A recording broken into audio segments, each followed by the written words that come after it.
Have you ever had that one idol who seemed unstoppable? Like, that dude who was just born to shine? The kind of guy who flies on the court, dunks like the rim owes him money, and makes crowds scream with just a smile? Yeah, we're talking about one of those names today.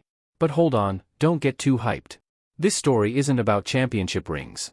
Not this time. Imagine this, you're the #1 pick in the NBA draft. Everyone's calling you the next big thing. You're making millions. The franchise savior, they say. Sounds like the start of a dream, right? But what happens when that dream starts turning into a nightmare? Let me remind you of something, fame doesn't erase character. And money? It can't buy a conscience. This guy was a beast on the court. No joke. Two-time All-Star, averaging nearly 25 points a game, his name was already floating around as the future face of the NBA. But off the court, a whole different story started to unfold.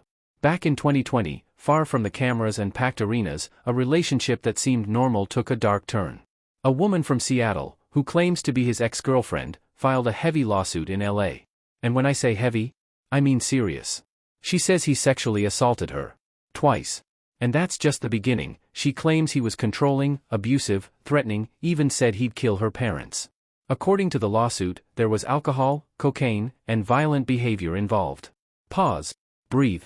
It's hard to hear stuff like that. Especially when it's about someone who, just yesterday, seemed like a role model to so many. But there's always two sides, right? His legal team hit back hard. Denied everything. Said they never even dated, just a casual, consensual relationship that ended years ago. And after that? According to them, she started asking for millions. They even claim she tried to extort him. And that there's now a warrant out for her arrest. Sounds like the plot of a true crime show. But this ain't fiction. And his team? Dead silent. No comment so far. The truth? Only the court can figure that out. But if there's one thing we've learned from stories like this, it's that we can't look away. We can't pretend our idols are perfect. 'Cause at the end of the day, they're human, with all the good, and all the bad, that comes with it.